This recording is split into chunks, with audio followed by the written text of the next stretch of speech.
यहाँ पे आज हम अंश चेक करेंगे और कौन सा ग्रह कहाँ पे कितना मतलब अच्छा हो सकता है, कितना बुरा हो सकता है, वो चीज हम समझेंगे। और चलिए फिर स्टार्ट करते हैं।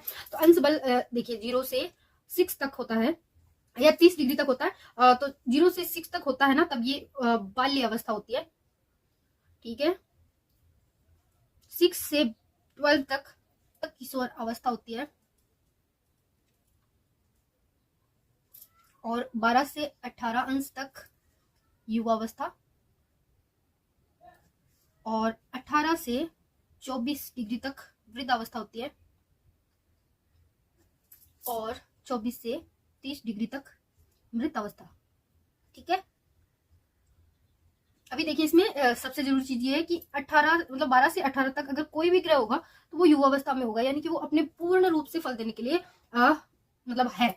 तो जैसे कि यहाँ पे सूर्य है, अगर ये सूर्य यहाँ पे अगर उच्च अवस्था में होता, मतलब 1 नंबर की राशि में होता, तो इसका मतलब ये होता कि यहाँ पे ये उच्च है, लेकिन इसकी डिग्री देखना वो जरूरी है। अगर ये डिग्री 0 से 6 होती या फिर 2 ही होती, तो इसका मतलब कि उच्च होते हुए भी ये किसी काम का नहीं, मतलब कोई काम नहीं करा अपनी कुंडली में, ठीक है। क्योंकि इसके पास अंश बल नहीं है, तो इसलिए हम उसके लिए अंश बल बढ़ाने के लिए हम उसके रत्न पहन सकते हैं, ठीक है। तो उससे ग्रह के पावर बढ़ते हैं। ये होगा कि मतलब अगर 0 से 6 होगा तो ये यहाँ पे 25% रिजल्ट देखने के लिए होगा, एंड अगर 6 से 12 होगा तो ये 50% होगा, ठीक है।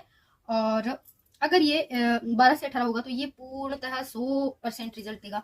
वृद्धावस्था में होगा तो फिर से ये 50 डिग्री पे आ जाएगा, सॉरी 50% पे आ जाएगा, और 24 से 30 होगा तो ये फिर से 25 डिग्री। अब इसमें है ना, यहाँ पे देखिए 0 से 6 है ना, तो अगर 3 से थोड़ा सा ज्यादा तो और भी रिजल्ट देगा, लेकिन अगर 0 से 2 और 29 और 30 डिग्री, ये 4 है ना, यहाँ पे कोई भी ग्रह 0% रिजल्ट देगा, ठीक है।